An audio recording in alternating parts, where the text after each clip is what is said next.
Hey, y'all. How you doing? It's your girl, Shema Ladd, here on Help Me Out, your personal development and premarital life coach, where we help you get through all of those confusing things, thoughts in your mind, clear out your spirit, clear out your heart, clear out your soul, and help you get to a whole new life. Okay, so today we will be talking about divorce and its impact. Divorce and its impact. So, this is kind of crazy. You know, we've seen marriages and relationships take such a huge turn from the 50s, 60s, 70s, 80s to 2025, where now 2025 people really ain't trying to commit. They're really not getting married the way they used to because there's this gender identity crisis. People don't know if they're a girl or a boy or a man or a woman or a what or it or who or what. I don't know. Anyhow. So for this purpose of divorce and its impact, I'm specifically speaking of one man, one woman. This whole entire series is based off of one man and one woman. Neither man or woman is bisexual. They're both heterosexual. So if you have any debates or issues with anything in the series, know that all of this information is based off of old school, biblical, one man, one woman marriage relationships. Okay, so divorce and its impact. Divorce can be tricky. It really can, because, you know, as you get in a relationship with a person, things change. Some people are built and they ready for marriage no matter what. Like the old school, 50s, 60s, you could do any thing to a woman and they're not going nowhere. The man not going nowhere, the woman not going nowhere, they ain't going nowhere. No matter what. And it's changed because now you do 1, 2, 3 things, I'm out. Deuces, you won't see me no more. Right? But that's the adult aspect of it. And the adults many times lack maturity. They lack preparedness. And that may not be to any fault of your own, because I can tell you as a witness and as proof, before I got married, and I've only been married once, only been divorced once. I've been married, but we went to premarital counseling too. We went to African American couple, pastor, got some premarital coaching. Went to a Caucasian pastor, and wife got premarital counseling. And after a while, I went through that marriage and everything. There was some things that should have been covered that was not covered.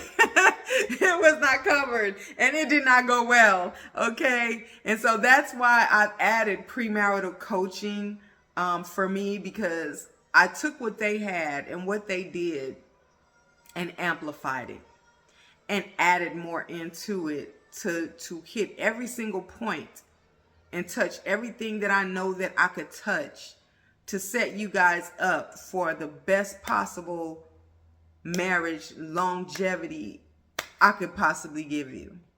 Okay? And I feel like it's worked good. And I don't talk about it a lot, but I have about 5 couples that I've put together. And 2 of these couples were before I even started offering premarital coaching. I wasn't even doing premarital coaching. I wasn't. But I just naturally had inclination, of good spirit of discernment, intuition as well, just gifts that I have naturally. And I was able to pinpoint good fit, good fit, good fit. And they got married and been married. So I have one couple, they've been married over 26 years. Another couple over 13 years. Another couple just got married last October, so I was in the wedding. They asked me to be a bridesmaid. I was married for that.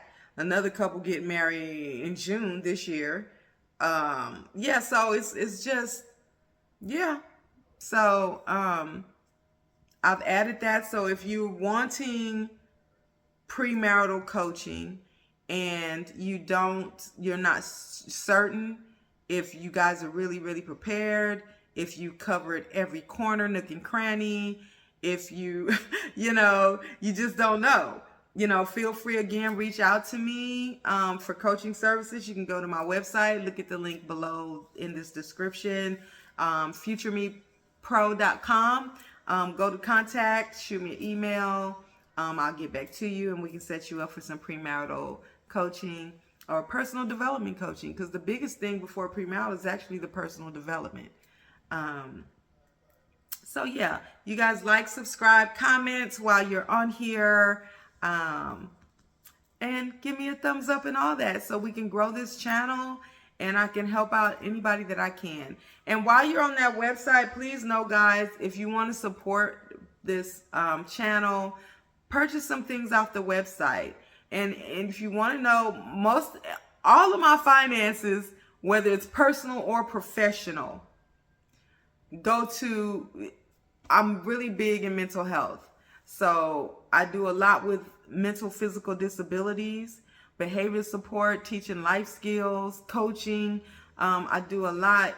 Well, my thing too is children, human trafficking. So I've connected with a21.org, which is a Christine Kane ministry ran. She's a Christian woman preacher from Greece, and I really like her. And so I've been donating and supporting a21.org to stop human trafficking probably over the last 5 years. So any funds that come and pour into me and into this ministry and into what God is doing with me and through me, please know it's going out towards helping human trafficking. It's going out towards helping those with mental and physical disabilities, whether it's needing supplies, whether it's needing, they need something to get them out of the house, they need transportation. That is the majority of where a lot of my personal and my business finances go towards. Of course, I'm always paying tithes, offerings, things like that, but just know that that's where it goes towards. And then some of the products, you'll see products online. I have some albums, music. The music is done, but I do have music videos coming out, which is all around identity. Who are you? What are you called to do? Where are you called to be? What is your purpose on this earth? Why did God create you? So understanding identity and who you are and what you're supposed to do, and so that you can live a fulfilled life. Nobody's happy living a life where you can't do the things that you're really passionate about, the things that sit inside of you that you think about all the time, that if you got to do it this day or next month, you would be so happy and it would make you feel so good. So if you want to get to where you can live that way all the time, contact me for some coaching, because I had to do that. I had to figure out how to get myself to a place where I don't have to work a 9-to-5 job. It's caught on my necklace. I don't have to work a 9-to-5 job. I get to create and be who I want to be and go where I want to go and do what I want to do. Again, today I'm doing content with you guys and I love it. Yesterday I was dancing, a dance choreography for Valentine's Day coming up. The day before that I was on an audition. A lot, what happened in California. So all of the casting agents now are looking for fresh faces. They're looking for so doing auditions. Who knows? Next week I may be doing a music video. So all the things I love doing, y'all. And my business, working with mental, physical disabilities. I enjoy that because I'm not stuck in a house all day or in a building all day. I take my clients and we get out the house. We go shopping, we go eating, we go watch movies. We might go to Six Flags. We might go to SeaWorld. I take my clients to do all kind of stuff. You know what I'm saying? We do all kind of things. Or maybe I'm on a video and I'm just coaching somebody. for personal development or biblical teachings, spiritual teachings. So my book, my music, everything's about identity and dance, because I'm a dancer and I'm a creative and I love it. So my book is What Future Me Told Past Me. You can click on the link in the descriptions below. It's on my website, but it's also Barnes & Noble, Target, Amazon, BAM, all of those good things. So that's where anything you pour in is going back out that way. It's going right back out that way. So yeah, go to the website and support.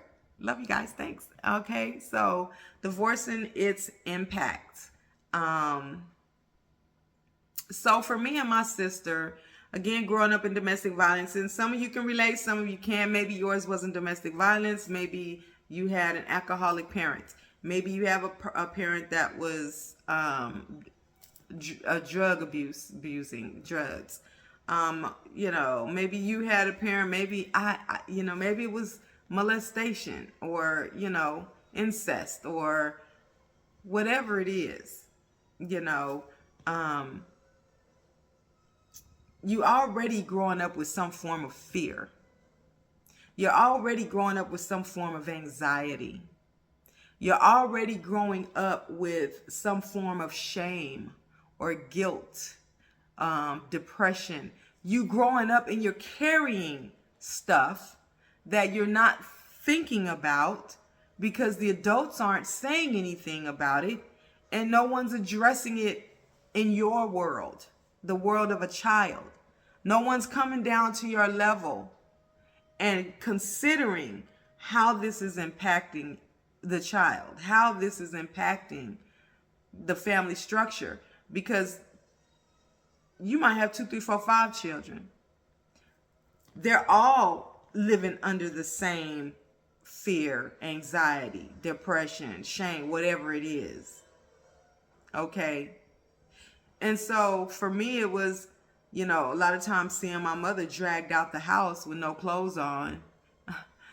And different things. And I couldn't understand, certain things happening and didn't know she was ever going to come back alive. So now you're pushed into a fight or flight mode. Fight or flight mode, as well as all of the fear and anxiety and shame and guilt and other things going on, all while having to stay loyal. Do you see how that can compound? And then you're surrounded by adults that don't say anything, or they tell you to be quiet and stay hush and don't say nothing. Be quiet, it'll be okay. And that was old school way of thinking. I do truly believe that came from slaves, because if the master found out, or if anybody knew, but once that divorce takes place, what you consider to be normal, though it was never normal, it was quite dysfunctional. Though you consider it to be normal, the divorce happens and your normal is broken. How twisted does that sound, right? Your normal is broken. So while the parents are happy because I don't have to deal with you no more, I don't have to deal with you no more, I took all the money, I took the cat and the dog, and your children are left sitting there because they have no choice and they have no voice and they have no say. So they have to roll with whatever the adults come up with, right? Okay, so for me and my sister, we were in and out CPS system a lot. CPS, we were, in and out of CPS, dealing with people and workers at CPS who didn't care about us. They was there to do their job and leave. They didn't talk to me. They didn't talk to us. They barely hardly act like they wanted to feed us. And then we had to go to school. The school wasn't worth nothing. The teachers, you could tell, didn't want to really be in the school, because I watched one teacher, she criticized the kid for the wrong answer. you know, I might just do a whole clip on the CPS system too. I think I will. I'm gonna do a teaching. I'm gonna do one on the CPS system. I think just because it needs to be out there because they not right. They not right. And I have a close friend right now. She's a supervisor at CPS in Las Vegas, Nevada, and she the same system that I was in as a child. And I'm like, you know, I'm gonna do something on the CPS system. I am. They need a Trump need to get on that system. They need a whole doggone revamp. Like for real, for real. They need a revamp. But anyhow, don't think that just because you got divorced that the impact that it has, oh, they'll get over it. Oh, they'll get past it. Because I'm going to tell you, as a personal development coach, I'm not just saying personal development because it sounds good. I literally had to personally develop. Meaning, I had to seek the Lord, one, because it's hard as heck finding a counselor, a coach, a therapist that you can actually trust that actually knows what they're doing. Because so many people have different backgrounds. And so many, you have to have a lot of experience, a lot of wisdom, understanding on multiple levels, not just educationally out of a book. And so it takes a lot to teach on personal development, I feel. So, working and developing to come out of that mindset of lack. Why lack? Because when you live in a house with a person who's an abusive, who is controlling, who controls everything, controls the money, controls the groceries, how you shop, when you shop, how you dress, when you dress, where you go, how you go, when you go. It's a mind of lack. I can't have nothing. I can't do nothing. I can't go nowhere unless daddy says it, unless he says it, because he's that way with mama, he's that way with daddy, he's that with me. That affects how you operate with your finances. That affects how you allow other men to treat your daughter when they come into a relationship with your daughter. What kind of money mindset did you set your daughter up with?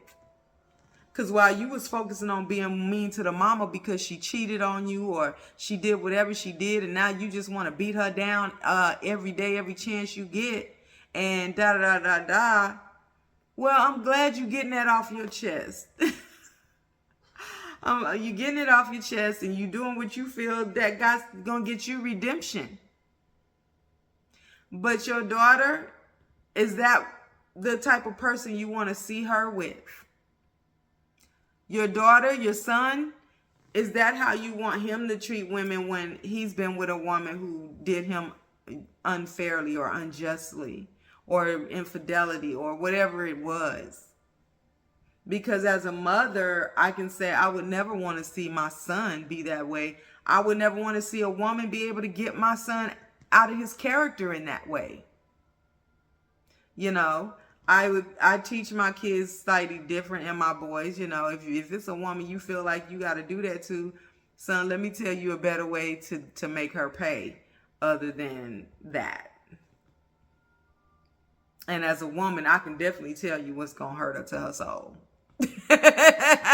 Okay. And so divorce and its impact. So, once for me, and a lot of kids are the same way. The parents get divorced and then you're moving around because the stability's gone. The double income is gone. The stability is gone. And now we're left with our parents on their journey to the next person that they're about to be with. Not just you, daddy, but also the man mama want to get with. Okay, so for me, mama starts dating these other men, and I can tell you what I experienced. She had one man that broke into our house while we was gone, stole all of my school clothes that my daddy just took me to Mexico shopping and bought in Tijuana. Man broke in our house, stole all my school clothes, and stole some more stuff. Another man, he had horses and a little ranch and everything. And so we in the car, he go to water to do something, check on the horses. So I get out the car, I say, Mama, can I go see the horses? I go see the horses, and the man got the little other worker back there watering the horse, putting water in the troughs. And all of a sudden he looking at me, and they start talking about wet t-shirts. And I'm the only one standing there with an all white t-shirt on, and the only female. And I was like, I know he did. And so I ended up going in the car, telling Mama, I don't like this dude. Then she had another one, a lime green suit. Looked like somebody you see off of next Sunday in church. Lime green suit with yellow teeth. Now, I was a bad daughter. I told y'all, I gave my mom. I wasn't a bad daughter. Well, maybe. He liked Mama so much, and he was smiling. I asked him, I said, why your teeth so yellow like that? He closed his mouth. I'm cutting up with y'all today, y'all. I'm sorry. Anyhow, divorce and its impact. Okay? So, yeah, I went through that, And then Daddy had his. Like I said, Daddy did move a little different. He wasn't finna have a bunch of women around. He go do what he want to do. Now, I just be in the car with him when we go house to, whatever. And he do what he do and we leave. So men move differently from women. Okay. So we ended up staying house to house. We stayed with family, one aunt. Then we moved to another aunt. Then we moved to, and we ended up moving into projects. Gerson Park. Well, you from Vegas, you know Gerson Park. Live in Gerson Park. And a rough neighborhood. So we moved out of a house. We were in a 3-bedroom house, and now we stand in the hood and house to house. And we were in the hood before we got the house, but I went back to the hood. So anyhow, yeah, so the impact is dealing with, being in situations that are not safe. And the parents can look at it like, well, that's on you. That's on you. I pay child support. Well, you need to pay child support. And you go through all of that. But here I am today. And I can tell y'all, how it impacted me. And it wasn't good. Because now you have these outside men trying to get at my mama, doing crazy stuff. You got these outside women out here wanting to gold dig off what my mama and my daddy worked for and built. And then you got, you got family members, they don't really want to help. You know what I'm saying? And they sitting there talking about your parents and da-da-da-da-da. And the child feels alone. I felt alone. I felt real alone. I know my sister felt alone because she was younger than me. If they ain't talking to me, they dang sure ain't talking to her. And so keep those things in mind when you're thinking about divorce. And I had a family member come to me talking about considering divorce. And they wanted to know what I thought. And my answer to them was, think about your family. Think about the end results. Y'all might not can't stand each other no more. Y'all might think it's done and over with. And if it's done and over with, that's fine. If you just can't, that's fine. But consider. You might get with someone else. He may get with someone else. They're not going to consider and love your children. Not at this stage in life. Because at this point, we all in our 40s, inching up on our 50s, stuff like that. So whoever you get with at this point, it's going to take a lot of building relationship. It's going to take some time. And before it even gets to marriage. So consider this, I told them. Other people you may get involved with. Look at my situation. My parents, my dad is gone, and I'm left dealing with somebody who's not even my parent, who's trying to control me and manipulate me and my children with what rightfully belongs to me and my family. Is that the position you want your children in? To halfway be at the mercy of someone who's not even their parent, that you and your husband worked for and intended to leave your kids. Is that the position you would want to place your children in? And if not, y'all need to come up with a plan on how you're going to protect the things and the ways that you want your household to be ran even after your death. And something about that must have clicked after they talked, because a couple months later,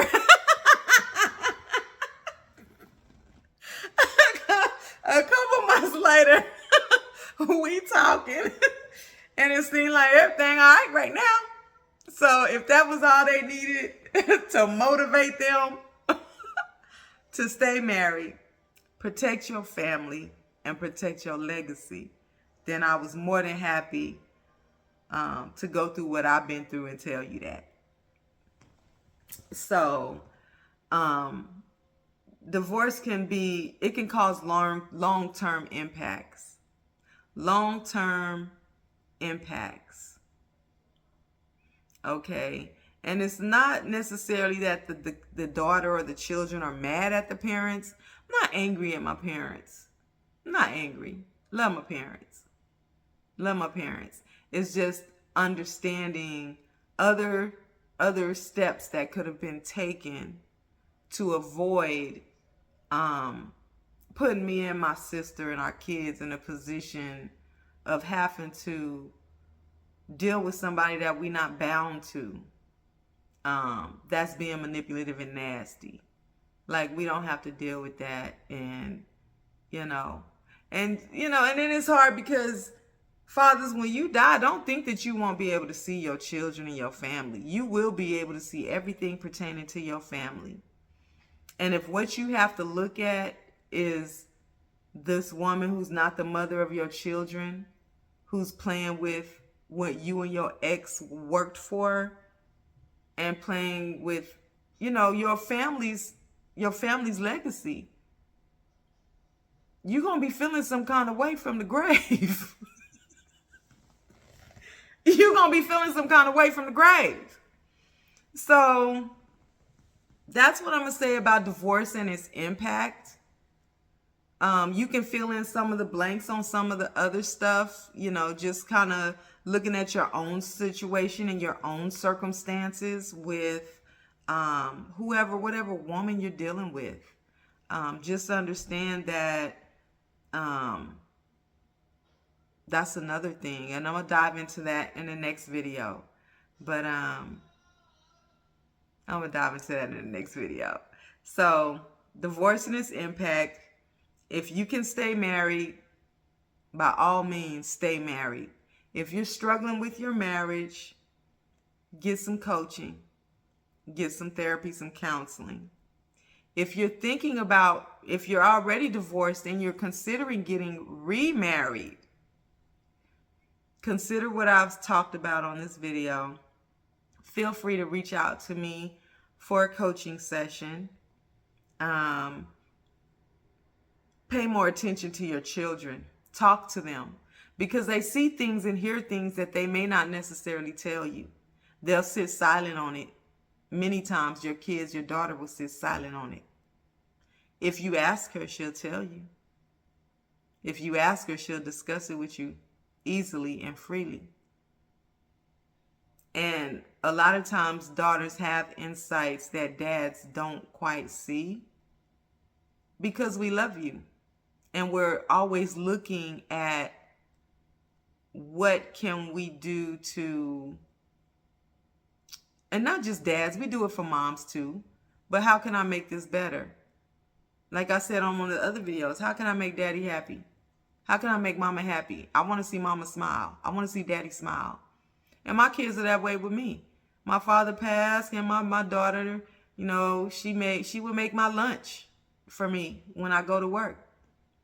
Shrimp salad, seafood, pasta. My daughter cook. She can cook good. She cook. She cook. My son would check on me. They give me encouraging words, how to look at people who are nasty and mean, how to, my kids, they're intelligent. They're very wise. Thanks to their mommy. And they daddy. They daddies. Divorce and its impact. It can cause confusion with your children because that's an identity thing. Identity. I did identify with my father strongly. I identified with my mother. I did. But then you have this new person comes in and you pick up a little bit of their stuff, depending on if they're being nasty towards your parents or not, or manipulative or conniving, demeaning, whatever they got going on, But having an identity, the identity was, this is who we are as a family. This is mama, this is daddy, sister, brother. This is who we are as a family. Once you break that, who we are as a family is gone. Because daddy over here saying, I'm this, we this, and mama over here saying, I'm this, we this, and your child is feeling split. Example, my daughter would come home after being with her dad sometimes and be like, Mama, daddy don't like me. I say, yes, he do. No, he really don't like me. Mizani, he does like you. Well, it didn't come out till years later. And she said, well, every time I would come over there, daddy would say, I can't stand your mama. I can't stand your mama. She interpreted that to mean, well, if you don't like my mama, you don't like me. Because we couldn't figure out, and I'm talking to him, and he like, she lying. And I'm like, you can't call her a lie. She said you don't like her for a reason. What did you say? I ain't say that. And I'm like, it wasn't computing in his head. I can't stand your mama. He wasn't saying it in like a harsh, like I just, like hatred. It wasn't a hatred, I can't stand your mama. He was pissed because I took the kids and moved out of town after I ended up pregnant with a whole nother female, and he bought the house, and I left. The house wasn't enough to keep me. I moved to Texas. And he was quite pissed about it. But again, like I said on previous videos, I did not want my sons or my children growing up watching certain type of lifestyles that comes with pimps and D-boys and gangsters and so on and so forth. And so it was,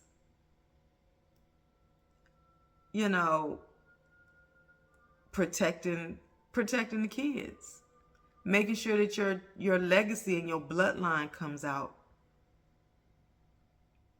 Not only the way you would want it to, but the way God wants it to. The way he wants to use your children and your family and your bloodline. So being sensitive and obedient to who your children are called to be. Who they're called to be and what they're called to do in their lifetime, in their generation, and when it's their time to shine. Will they be prepared? Will they know what to do? So going through a divorce, you lose your identity.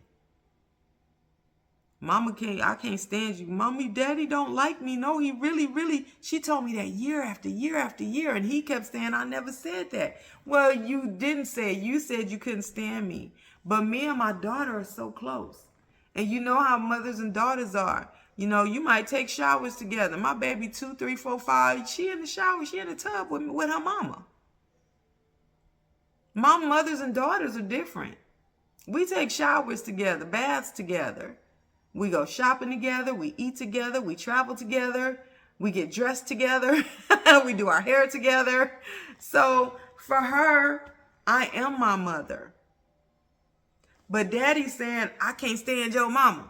Mommy, daddy don't like me. He really don't like me. But she had to carry that all those years. We couldn't figure out where she was getting it from. But it took that. She held on to it. And that's what I'm telling you, dads. Daughters will hold on to things and they won't say nothing about it. They won't say a word. And boys are even worse because they really don't say nothing. They don't talk. They really don't say nothing. So you really need to, moms, you need to talk to your boys, ask questions, be inquisitive. Get them to talking so you can see what's going on in their mind. So you can start to break down some things that's there that probably shouldn't be there. But you won't know if you don't ask and probe a little bit. And the same thing, fathers, ask your daughters. Ask them. Ask them questions. They'll talk to you. And daughters, get past the babble and get straight to the point. So, divorce and its impact, you guys, think about that. Divorce affects your identity. It can affect your child's finances, how they make money. It affects the conversations and words and memories that play in the background of their mind, in their subconscious. There's something always playing back there. What's playing back there? Find out, if you can, what's playing in the background of your children's mind about your divorce or what happened between you and their parent, their mother. They may not have said nothing. I'm telling you. Ask them. Talk to them. And then relieve them of some of that. Explain some things and relieve them so that they can get that off of them. And little things lift off. Finances change. Relationships change. You begin to attract different people. You begin to attract different opportunities. All because daddy and mama were wise enough to ask me questions and get into my head and then debunk some of the stuff that was sitting there, that had been sitting there for years, maybe even decades. Debunk it. It will help your children. It will help your daughters. Trust me. So I hope that helps. And until next time, y'all stay married if you're married. And if you're not, get counseling before you do. Peace.